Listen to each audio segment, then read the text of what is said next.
This is 91.5 WOBC, Oberlin College and Community Radio. You're listening to Oberlin. My name is Peter Cummings, and the purpose of the show is to help me find out what's going on around town. I live here, but I don't work here, and that makes it hard to know everything that might be going on.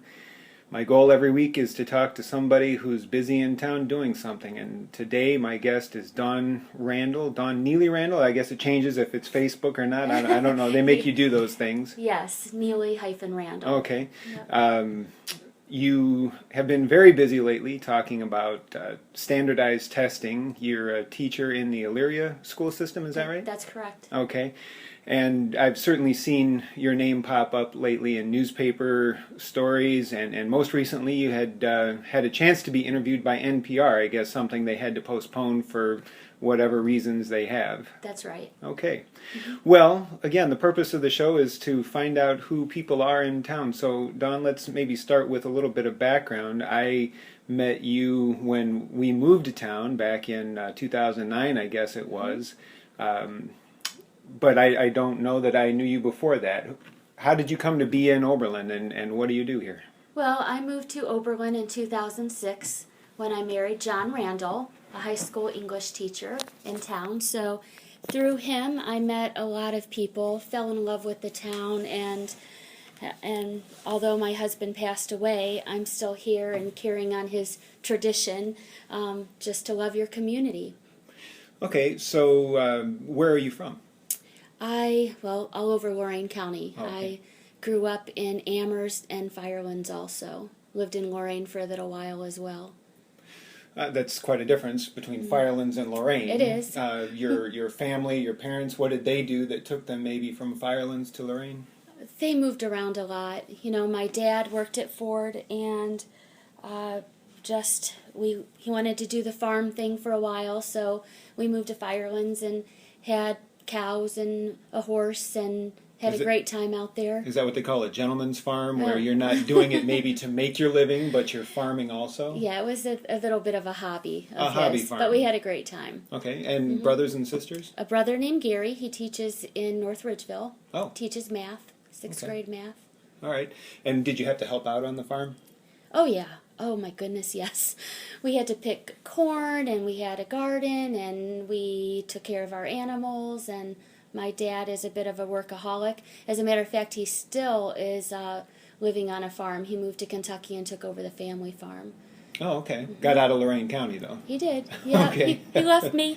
And how old were you when you were on the farm? Oh, I think we moved there when I was in 7th grade, and moved from there when I was in 10th grade, I believe. Yeah. Okay, so the chores were there. Did you have to milk cows or do anything with hay?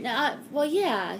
I mean, we did that, but I also did that on a farm growing up in Kentucky when I'd go for summers to my grandparents' farm. So the same farm that he just took over? Yes. Is that right? Mm-hmm. Okay. Yep. And how big Still is that in the farm? family. It's downsized now to about 40 acres. Okay. And it's not a working farm anymore, but it's still, I'm very attached to the land there. Just got back from being there last week, as a matter of fact. And have they finally seen spring down there? They did for a day. It was 81 degrees, and then they had snow predicted. So right. I was out of there. Yeah. Of course, just in time for the snow here. Of course, yeah. Well, and I think maybe we're done with that, and I don't care if I'm tempting the fates by saying it. I'm just ready to be done with it myself. Yeah, you speak for all of us. That's great. So when you talk about coming to Oberlin and falling in love with Oberlin, what is it about Oberlin that speaks to you? Why identify with Oberlin? You know, it's funny because we really didn't have a lot of roots growing up because we moved around so much. And I used to carry this quote around in my wallet that pretty much said, it was a quote about finding a place, and there you find home, there you find rest. And when I moved to Oberlin, that's exactly what I found. Contentment, a lot of people that spoke my language, just a lot of people involved in so many different issues. There's always something to do. A very diverse community, and a real love of education here in this community. And I I just love it here. I travel around a lot, but I'm always happy to get home. Yeah, following you on Facebook is like traveling the world sometimes with you. It's where in the world is Dawn this week, Well, kind of stuff. there's so much to see. Sure. I just if I have $500 in my bank account, it's like, where can I go? What can I do? Sure. So just can't seem to get enough. But being a teacher and having myself grown up with parents who were teachers, there's a lot that you have to put in as far as time. Mm-hmm. You find time to travel, but you must have to spend a lot of dedicated time teaching. What grade do you teach? I teach 5th grade, Fifth language grade. arts. Mm-hmm. Okay. And how long have you been a teacher?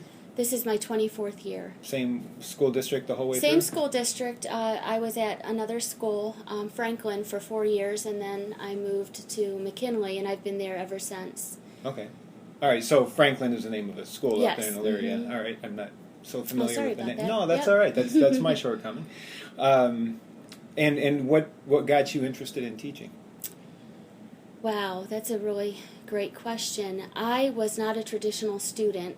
I actually went to JVS here in Oberlin and got very involved. My mom was a secretary, and I just think I always decided that was what I was going to go for, maybe office management, business. And I ended up taking classes here and there, and I just wasn't, my friends went off to college. My best friend went off and got her teaching degree, and I was a professional student. I was always changing majors and not exactly sure what I wanted to do. And then I just decided give teaching a chance, give some education courses a chance, and ended up falling in love with education. So it worked out to my benefit, although I wasn't always a serious student, so that's why I really pretty much didn't know where I was going to go at that time. And where did you say you went to school? I went to Amherst and South Amherst and for Firelands and JVS and JVS, but then post then JVS. LCC Okay. and then Ashland. And Ashland, okay. LC has a nice reputation around here for being a really quality community college. Oh, yeah, I'm very pleased. My son also did 2 years there as well, and he's at Ohio State. Okay. So you talk about not being a typical student, and that a word like that and kind of sounds loaded in some ways, you know. But you wandered with your interests a little bit. How does that play in now to you in the classroom? Do you still feel some of that as you sit in front of your class? Where I'm going with that, I guess, is that to read some of the stories that have been written about you lately, you not only, by your own statement, you're not only a non-standard student, but you seem like a teacher who might sort of fall outside of a norm too. Like you're not just going to toe the line, the educational line. What are you doing right now? What's your passion that is really driving you to the point of being asked to interview on NPR? Well, I've never been labeled as towing the line. And sometimes I go a roundabout way to get where I need to go in the meantime. However, I think having that real experience of being outside of the classroom and being in business for so many years, and I did work at the same place. I worked for a psychiatrist in a psychological clinic, so I got some great information there even at a young age. And I think that really showed me what the real world is like out there, and I think about that with my students. And because I sometimes felt so untethered in so many ways, I think what that's done for me is want to help my students get on a path so that they don't spin their wheels like I did, and also to see the benefit of education, which I didn't always see until much later. I can't imagine my life having lived it any other way now than being a teacher. However, there are so many opportunities out there, so many things to do, and if students can just see that there's a whole big world out there and can have those doors open to them, I think that will set them on a path that will help them to maybe go there in a more direct path than I got there in the long run. And how do you find the students when they come to you, when they reach 5th grade? What I'm thinking is that over time students kind of develop into these adults with less imagination, with less sense of freedom for creativity. I mean, that's kind of playing the generalities, but by fifth grade, do you see students still capable of emotional growth to the extent that they can be these more creative, more passionate, more open-minded adults? Yes, at fifth grade level, I still see them starved for wanting to do great things and wanting to learn and wanting to be excited about getting to school. And I think you had asked earlier about one of my passions right now, and within the past 6 weeks, I found myself into a whole new realm of my life after 24 years of teaching, and that's entering into a political realm, not for personal gain or to become a politician by any means, but to try to change a system that is really zapping students of that joy we were just talking about. Because there's so much testing going on now, and it's strangling education, and there are a lot of dark and dirty things going on in our country with education. And so I'm just tired of it all and trying so much to make a change, because a lot of people are making decisions and they're not there in the trenches to see what's going on and how it's affecting students. And I see that when you get students coming to school really excited to learn and having a lot of interests and wanting to have a lot of collaboration, wanting to have joy, sometimes wanting to escape situations at home. And then you have to stop everything to get them ready for a test. Or you have to lose precious hours with them. I only get my students 7.5 hours a week. So when I have to do anything that's practicing for a test or testing specifically with mandated tests, then that knocks the joy out of them and that labels them. And I have a real problem with that. You're listening to 91.5 WOBC FM, Oberlin College and Community Radio. My name is Peter Cummings. You're listening to Oberlin. My guest today is Dawn Neely-Randall, a fifth grade language arts teacher in the Elyria School District. We're talking now about standardized testing, and off of your last comment, I wanted to say that I can remember being in fifth grade myself, with John Gates, of all people, who I interviewed last week and had him on the show. Mm-hmm. I can remember sitting in his classroom and filling in circles for standardized tests, and that was, well, let's just ballpark and say 30 years ago. Mm-hmm. Seems like standardized tests of some kind or another have been around for a long time. Is it that standardized tests themselves are a problem, or is it the way that they're being administered or used? Well, I think the real problem is that a lot of people think that the standardized tests that people are speaking out against are the standardized tests that they took when they were children. They just make that assimilation of, well, yep, this, I got through it, it wasn't a big deal. But these are standardized tests on steroids. These are standardized tests that for the past 3 years the state hasn't even released to the public to see. These are standardized tests that are mandated. By law, students have to take these. Parents have no control over that. And these are standardized tests that go on for hours and hours and hours and hours and have huge negative impacts both on students and on teachers. So these are a beast of standardized tests.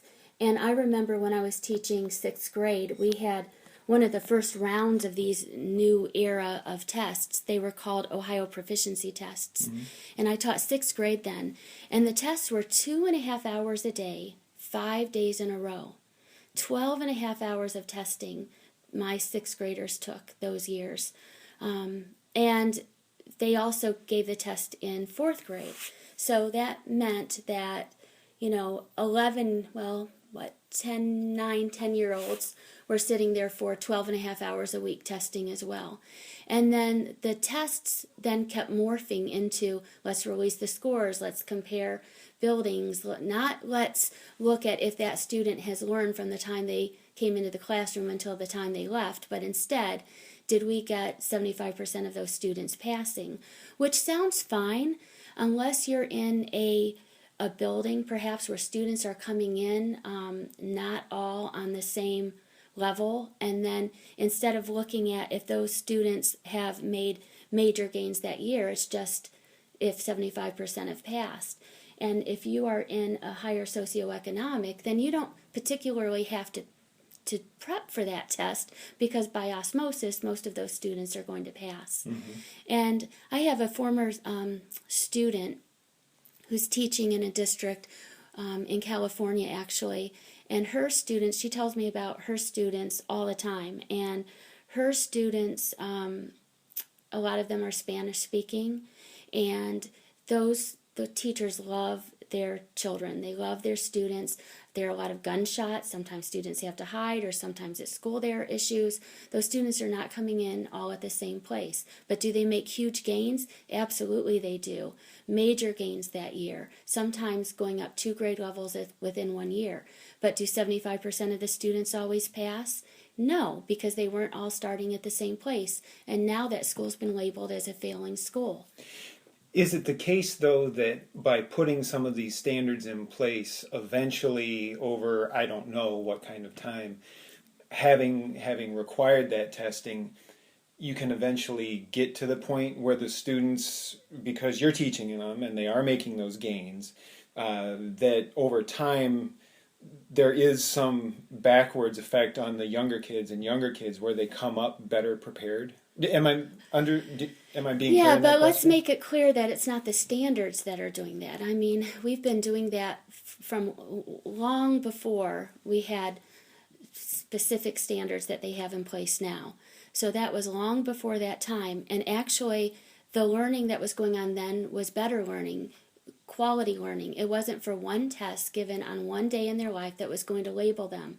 As a matter of fact, the standards in a lot of ways hinder what you can do. I have students who run out of time on a test because they're trying to give all that they can possibly give on that test, and then they run out of time. Well, that just challenged them, or they're given so little space to write a huge essay that they can't tell as much as they would have told. I mean, there are so many drawbacks to the way that this is going in education right now, and it's really harming children. I feel that if I can't be part of the solution with speaking out right now, even though it worries me to speak out, then I'm part of the problem. And honestly, I tried to speak out long before when they were giving students 12 and a half hours of testing in 1 week, because that again wasn't the type of testing I went through when I was young. And I didn't have enough of a voice then, but now there's a groundswell effect, and a lot of parents are really speaking out, and teachers are starting to speak out. And there, if you could just watch the news, everything is a really hot topic with education right now, but we're having decisions made in our country by people who are not educators and without the input of parents. And parents are losing a lot of control over what's going on in schools with their children. Well, that's interesting. That gets me to my question. In your estimation, is this are these initiatives misguided or malicious? Oh, I have been all over the state in the past 6 weeks. I have talked with people who have voted for the new 3rd grade mandate, that students, if they don't pass that, they don't go on. I've talked with them. That's the reading mandate. That's the reading mandate, the 3rd grade reading guarantee, even though research would show that a student, if a student is not going to go on, it should be before the end of 3rd grade, before going into 4th grade. It should have happened long before, based on research and based on what's best for childhood development. So I've been all over. I've talked to people who voted for that, and I think they had good intentions, but I think that they were misguided on how it was going to play out. I talked for over 3 hours to a person on the Ohio School Board who voted for that mandate, but she herself has said, well, I had no clue they were going to go through so many tests. Well, who was that? Kathleen McGurvey. Okay. From the Ohio School Board, and I think she had the very best intentions. We had really a very deep, meaningful conversation, but she herself is concerned with the amount of tests being given to students. I've talked with Dan Ramos at a state rep.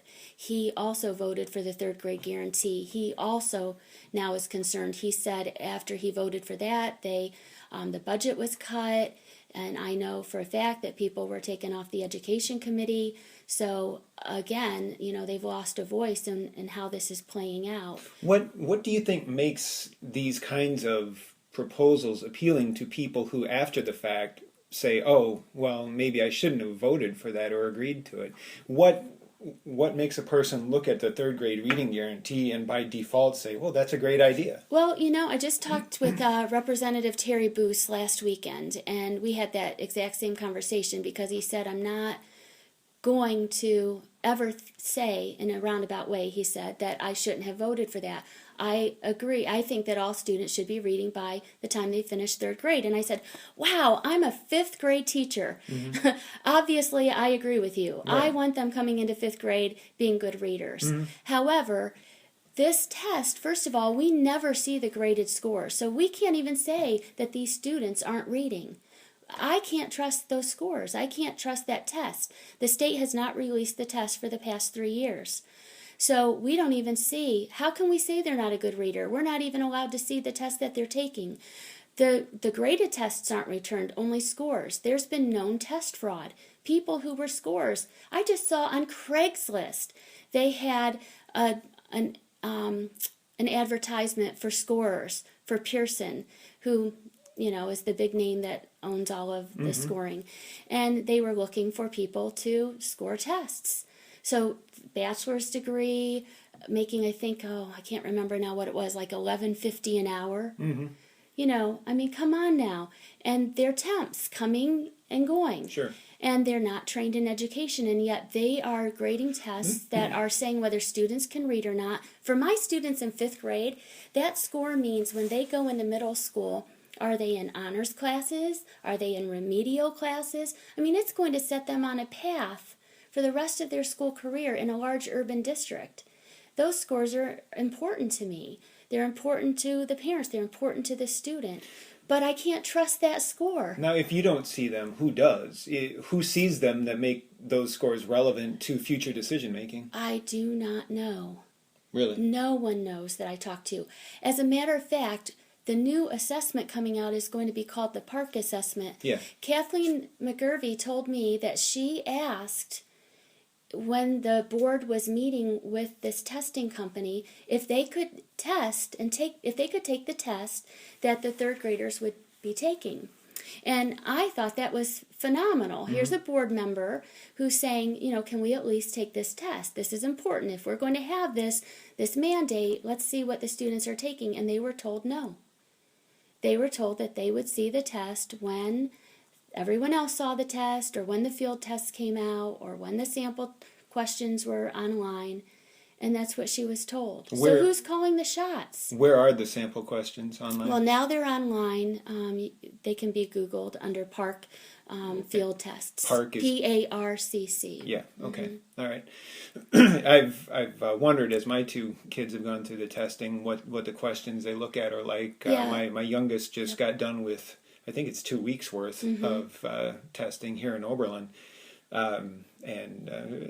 She enjoyed the fact that she didn't have homework during the testing weeks. Her teachers went that way with her, which I thought was great.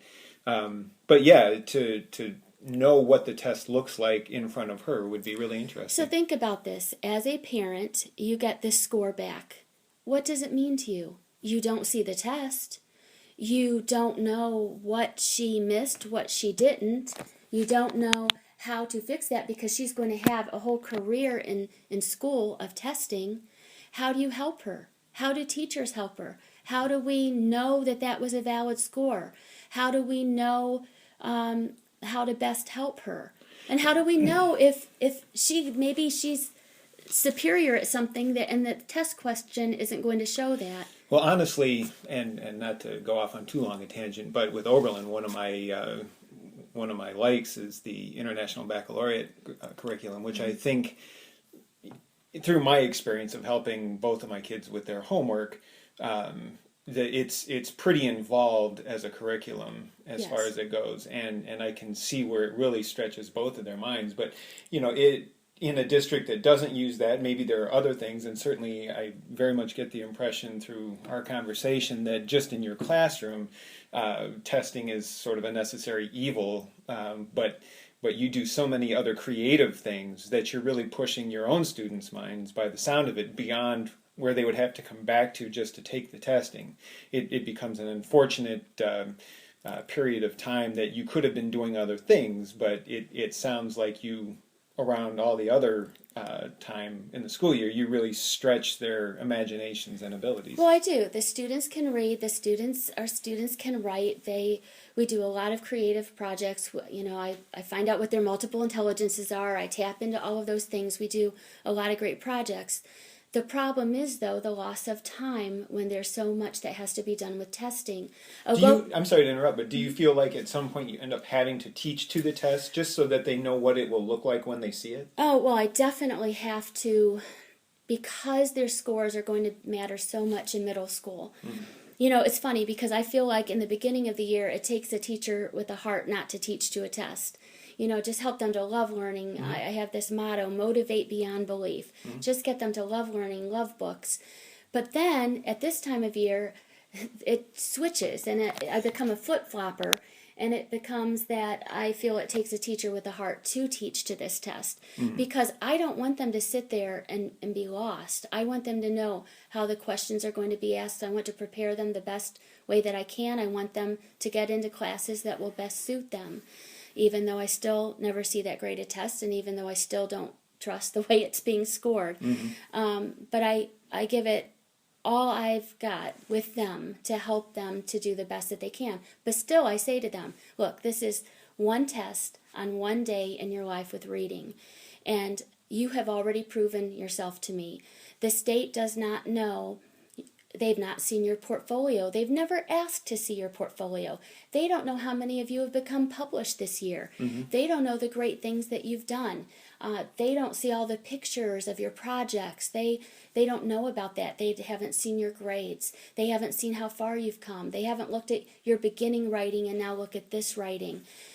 They haven't seen how your scores have gone up in different reading things or all the books you've read. They haven't seen that. So you don't have to prove yourself to me. I've seen it. I know what you've done. I'm proud of you. The way that I feel, my pride, it's unconditional. You've already arrived. But now at this point, this is between you and the state. This is between you, the state, and your parents. And, still have a really great work ethic and be proud to put your name on your paper. This is 91.5 WOBC FM, Oberlin College and Community Radio. My name is Peter Cummings, and you're listening to Oberlin, the show that I do because I like to hear what people in Oberlin are doing, and I like to share that with you. My guest is Dawn Neely-Randall. We'll just call you a political activist at this point, and fifth grade language arts teacher. And I wonder how you say it's just happened in the last 6 weeks that you've really kind of been drawn into the maelstrom of this. How did that happen? How did that happen so quickly? And how are you able to balance that with your teaching?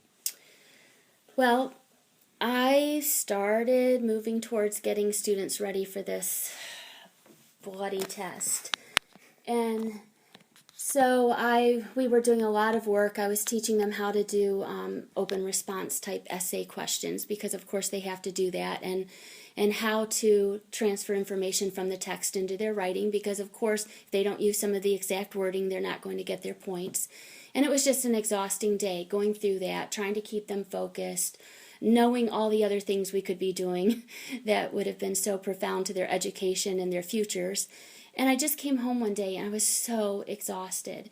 And I just sat on the chair and I was on Facebook actually, and I just wrote this little rant about I remember that, yeah. How exhausted I was. And I just felt hopeless because it's just, I'm so weary from this and morale is going down. Teachers are just so frustrated, and you can feel it. You can just feel it during this time of year, and it's just not happy. And I just wrote about that, and then I sent a copy of it to a contact that I've had. Dr. Diane Ravitch is someone who is a real political, you called me a political activist. She is the real deal. And she, a while back, my superintendent had sent me to meet her because I had purchased one of her books for him. So I was really thankful to get that ticket to go to the City Club in Cleveland and hear her speak. Sure. And so I talked with her afterwards, and anyway, she had put me in contact with someone named Valerie Strauss, who writes for the Washington Post, because I had told Diane about a few years back giving my students the 10th grade Ohio graduation test without their knowledge. Instead of giving them their 5th grade test, which was the practice test, I gave them the 10th grade test. Oh, nice. And didn't even let them know. And they passed at a really high rate. And I had the superintendent come in and our curriculum specialist and our literacy specialist in the districts just to let them know, look, it's not that students can't read. I mean, sometimes it's the test questions, or why can't they just take the 10th grade test and be done with it, which I just recently asked the Ohio Department of Education, by the way. But anyway, I wrote that rant and I sent it to Valerie Strauss, not to have it published in any way, but just to say, keep fighting the good fight, getting information out to the public. This is how teachers are feeling. So if you can do any coverage in the future with just how teachers feel. And she wrote back and asked if she could publish it. And I just had to sit there because I thought, oh my goodness, I haven't edited that. It was just a Facebook rant. I just, panicked. I didn't know what would happen with my district or the feelings. Sure. And by the way, they've been amazing. But I just thought, and just one of those spur of the moments, being just impulsive and just saying enough is enough. I wrote back and said, sure. And then she wrote back and said, and can I attach your name to this? And then it's just like, oh my gosh, what have I gotten myself in for? And so I said yes, and it was posted. And then it was everywhere. And I started getting texts and emails and phone calls at work and letters and wow. And then that opened up the Chronicle Telegram coming in and doing some coverage. And then I heard from, I actually talked to Kim Wheeler from Channel 3 News and said, if you want to get the word out there with what's going on, I just thought if I'm in this forum, let's go for it. I mean, I'm already here. Right. And then then they asked me to come in and be interviewed on Channel 3, a live interview with Jim Donovan. And so I went there, and then I went and lobbied in Columbus, and then now when you say you went and lobbied, you didn't just drive down there on a whim. No, there's an actual lobby day for educators to go there, and so I went there thinking fully, this is a one time a year lobby day, and I'll be able to meet with all of these people. I had a couple conversations, a couple appointments set up already, and then when I went there, I went from one person to the other, and the representative wasn't there. They had their legislative aide there, and I was really disappointed, although I met some really great legislative aide, especially Dan Ramos's aide. He was phenomenal. So I talked with all of them, and then I just started making phone calls. I make at least, my goal is to make at least 2 to 3 contacts a day. And I talked with Senator Gail Manning, who also voted for the 3rd grade guarantee. I've talked to the Board of Education, Ohio Department of Education.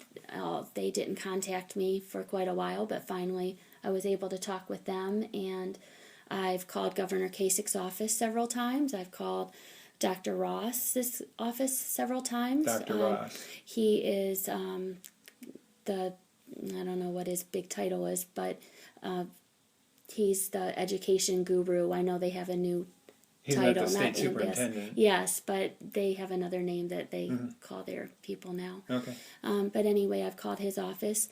I was really saddened when I called Governor Kasich's office, though, because, of course I couldn't get through. And then I talked with the staffer who answered, and I explained what was going on, and he said, well, you sound reasonable. I said, what I'm asking for 2 things. One is if we have standardized tests, that they're sane, and the other one is that if that students are not given standardized tests unless the graded tests are returned to them, because we are in the business of teaching and learning. And how nice of them to let you know that you sound reasonable. He said I sounded reasonable, and his suggestion was that I start contacting legislators, but that I don't pester them. Those were his words, that I don't pester them, but I contact them. And he said, and we talked more and more, and then finally he said, I think what you should do is find someone in Ohio who has a passion for education. And as a legislator? Yes. And did they have any advice? We were talking about legislators, and I thought, wow, so that means I did not call the number of the person who has a passion for education. I was like, okay, find someone in Ohio who has a passion for education. And that's basically what I've been trying to do, one person after another. Representative Matt Lundy came to meet with me. That was really great because he gave me quite a bit of his time. And while he was there, we also conference called with Representative Patterson, who is on the Education Committee. But what I'm finding is everyone's hands are tied. By what? By whom? By mandates, by where by race to the top, by Common Core, and I wasn't even speaking out against Common Core at first, which is a different thing, and I find a lot of confusion out there right now about what Common Core is versus what some of these standardized testing types are. I think that people sometimes confuse the two as the other. Well, I wasn't speaking out against Common Core at first because, honestly, I'm so new to this, and I know my subject. I know Common Core for my subject backwards and forwards. I think what happened, though, for me was I went to a colleague who teaches social studies, and I said, I'm doing a lot with the civil rights movement, with Rosa Parks, with just all kinds of issues, Black History Month, do you want to join forces? And he said, that's not in our curriculum. Right. And I was shocked because at that time, Oberlin had another reason I love Oberlin. They had all kinds of people coming here. They had Reverend Dr. Lawson, who was in the civil rights movement and is, an activist for nonviolence, and he was speaking, and I had my students write letters to him, and so it was an amazing experience. But I was shocked that wasn't in the curriculum. He said, I think in 8th grade is when they start talking about the Civil War. And I thought, this is totally unacceptable. But again, I wasn't speaking out. I was speaking out for sane, standardized testing. I mean, if we have to have standardized testing, let's make it sane. 2.5 hours for any elementary student sitting testing is not appropriate at one time. It's just not. I would have difficulty taking 6 reading selections, writing, 10 to 12 essay questions in one sitting, and I'm not just turning 8 years old. So that was just, I was floored by all of that. But then I started finding out how all of the testing is, how that's all coming down with the new assessments and how they're tied to Common Core. It's a package deal. And there's a lot of profiteering going on. It's just amazing the millions and billions of dollars that are being put into testing. By whom, for whom? Who's profiting? The testing companies are profiting. I was just watching a show today called Standardized, a phenomenal documentary, and it was showing just the amounts of money that's being spent in different states. We're talking millions in one state it was coming up with 4 different tests, and I think it was like $500 million. And it was just, the numbers were just blowing me away. And I think about when I went through national boards. What is that? National boards is when you get national certification, like a doctor would get certification, To teach board anywhere. Certification. Well, there is some reciprocity with it, but it's just showing that you've specialized in that subject. And I did that years and years ago when it was fairly new in our state. And so I went to look up the date that I was board certified, and I didn't see my name. And it's like, oh my gosh, for some reason they don't have my name there. So I contacted the National Board for Professional Teaching Standards just to get a voicemail to find out that I was board certified through Pearson. Oh. And I was shocked. It's like, oh my gosh, way back then I was board certified through Pearson. And then I talked to a colleague in the curriculum department, and she said, the whole grading system that we have, that's a Pearson system. I said, it's a Pearson system. oh my gosh, that was strike 2 that week. And then just to find out all of our assessments, everything that's coming down the pike, it's for profiteering. Even our charter schools now, profiteering. Well, so how do you pick your battle? How do you pick the point of entry for what you're trying to accomplish here? Well, I started a petition, and I fine-tuned it to say 2 things that I think teachers, that's not controversial at all to anyone normal. You know, Reasonable, I think, is the word of the hour. Yeah, well, I'm starting to say normal because I'm really, this is all abnormal to me, the thinking. But to me, it's if you're going to give tests to students, to our children, to boys and girls, make them sane, make them reasonable. And the second thing is then return the graded tests to the parents.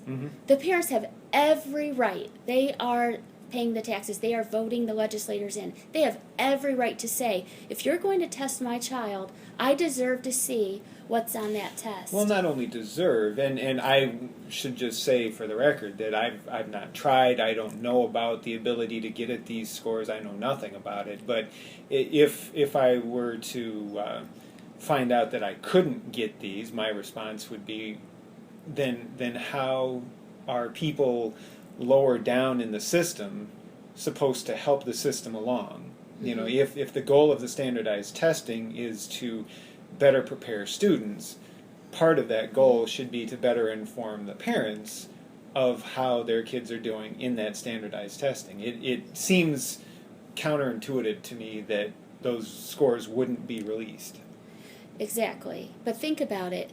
Here you are doing a radio show on education, and you are very involved with your children, and you just said that you've never seen any of these tests.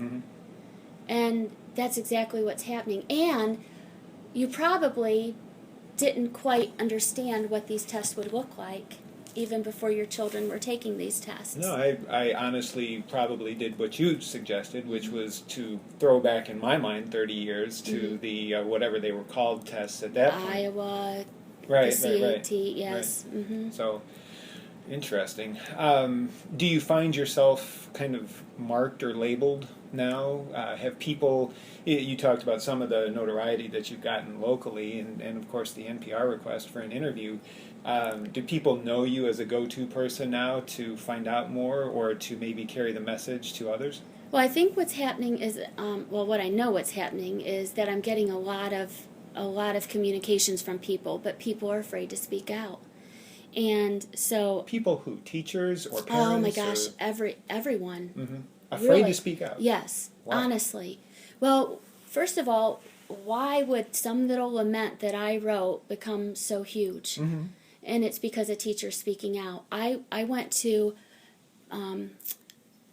last weekend I found myself sitting in a room with a lot of people, a lot of candidates for office, and from every political party.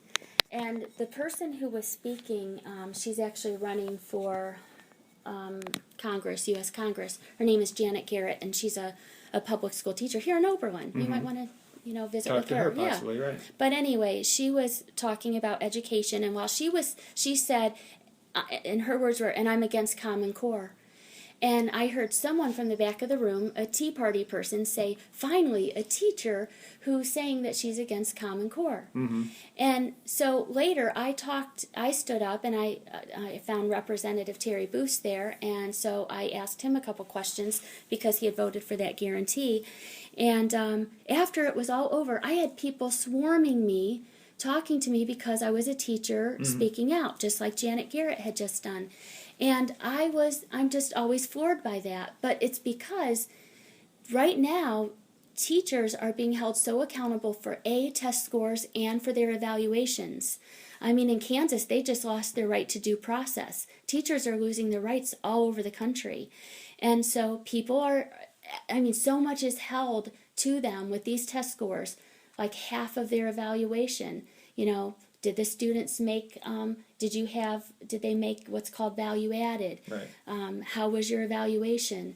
So people are afraid to have a target by speaking out against a system. And as a matter of fact, there's I don't know if I should say the actual name, but there's a group that has like almost 44,000 people following it right now in our country. They're called the BATS, and that stands for something. You can look it up. But they're all over the country right now, and they are swarming, and they're getting big, and they're really speaking out about the harm that's going on with all this mass testing and this high stakes testing and the labeling and what it's doing to kids and the money that's going into that and unfunded mandates that are coming down by the government and race to the top and just all of the things that are going on right now.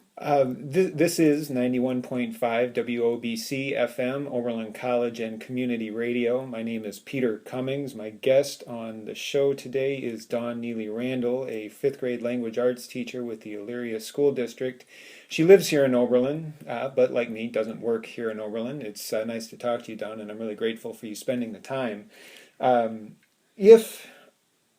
If this standardized testing isn't the way to hold students, parents, teachers accountable, what would be a counter proposal for a reasonable, a sane, as you say, way to make sure that students are achieving in the way that they could or should? Well, first of all, if we have to have standardized tests, then, like I've said, we can at least make them sane. Instead of giving 6 reading selections, 6 lengthy reading selections to a 3rd grader, or in my case, to a 5th grader, there was one that the students had to do not too long ago. It was a practice one that the state had released a long time ago. It was on fossil fuels. It was a killer text. I mean, it was just all new information to students, all new vocabulary. Most of these tests now are nonfiction, which is really tough reading in and of itself. So it's not just joyful reading. And I had difficulty understanding it. And the questions themselves were so confusing, just the way that they would be worded. I mean, some of the questions were redundant in the same wording, you know, the way that they were asking the question. So how in the world could the students know exactly what they were asking to write the essay question? Or they'll have 3 parts to an essay question with very little space to answer it. Mm-hmm. And so I was thinking, you know, if the state wanted to know if my student could read, if they could read that one text and answer all of that information and do a good job, why did they need all the other parts of that test? Mm-hmm. So I guess my point is, if they want to give a reading test, then make it a 40-minute test. You know, throw whatever text you want at them. If they can answer that, then you know that they could read the other texts, which were not quite as difficult, and start there.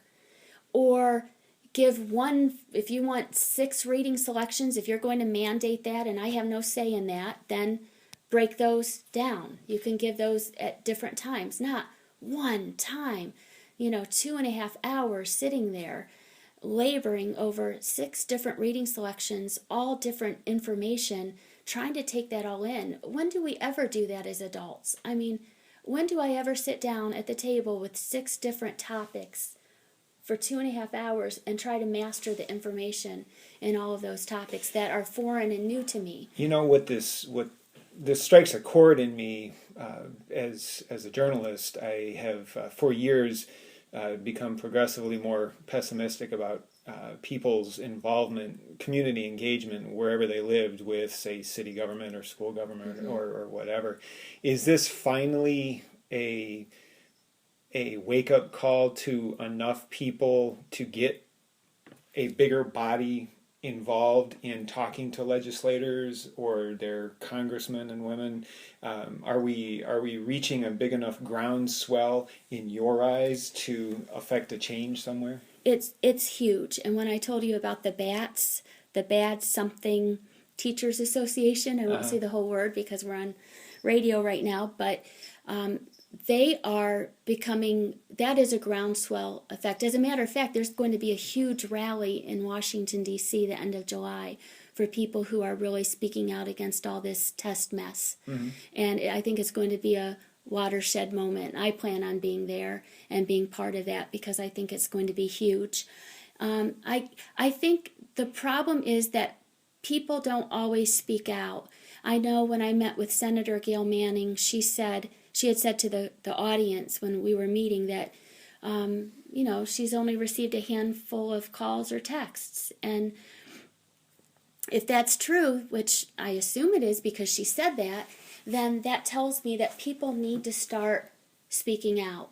Well, my understanding, or just based on what I see, maybe more people would, but they don't feel like they understand enough to speak out. Like they feel, well, if I were to call my representative, I don't even know how to have the conversation about this, and maybe they're just stifling their own efforts there before they even begin. Well, right, or they may not even know who their representative is. Right. I mean, some of the boundary lines were just changed. Right. Some people have representatives they didn't even realize that they have. Right. So, yeah, honestly, I'm right there with everyone because 6 weeks ago, I've learned so much in 6 weeks that I had no clue about. I think what I've learned most of all is that no one really has the full picture. You call people and they have their take on it. They have either their little bias or they have their understanding or they have their personal agenda. Mm-hmm. And they don't know what the other person's personal agenda is. I mean, they're all different legislators and this is just one little piece. And honestly, I can tell you, I still have yet to meet, like Governor Kasich's office said, find that one person, that legislator who has a passion for education. I mean, I hate to say this, but I honestly haven't found that one person yet. That makes me think you opened the show by saying that you don't feel politically motivated to take office, but if you don't find that person who's passionate about education, can you say definitively right now that you wouldn't consider it if you become that person who is so passionate about education? No. That's not in my future. Okay. Travel writing maybe, but okay. All right. But no, I don't think so. But I really will support people who have the best interests of students in mind, and I will come alongside them. I've even put in a call to all of our local people. I've been contact candidates.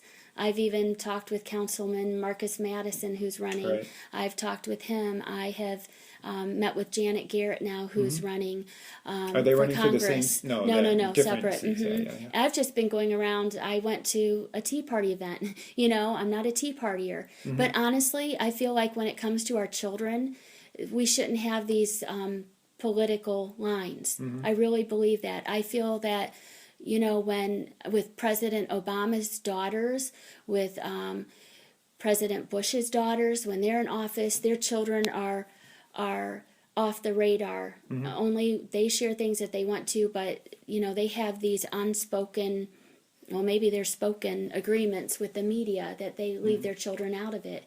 And honestly, I feel that the average citizen deserves the same thing. I mean, I think that our children should not be part of the political lines and the political arguing. Our children should be exempt from that. I think that when it comes to our children, we should all join together. It doesn't matter what political party. They are our children, and they are our future leaders. And I just feel that we should all join together. So if there's any event, regardless of my political affiliations, I'm going to go there. I'm going to speak on behalf of children and to anyone who will talk to me, just like you have today. And I thank you again for that. This is 91.5 WOBC FM, Oberlin College and Community Radio. This has been Oberlin, the show I do every week. Why? Oberlin, it's because I like you so much, and I just got to find out what's going on and share it with whoever wants to listen. My blog is at ohoberlin.wordpress.com. I have a Twitter account for the show, twitter.com/ohoberlin, OHOBERLIN. And the shows, as many as I've successfully recorded, which is every one but one, end up on YouTube, the links for which you can find via the blog, ohoberlin.wordpress.com. Thank you again, Dawn, for your time. It's been great to see you. Yep, you too. Thank you.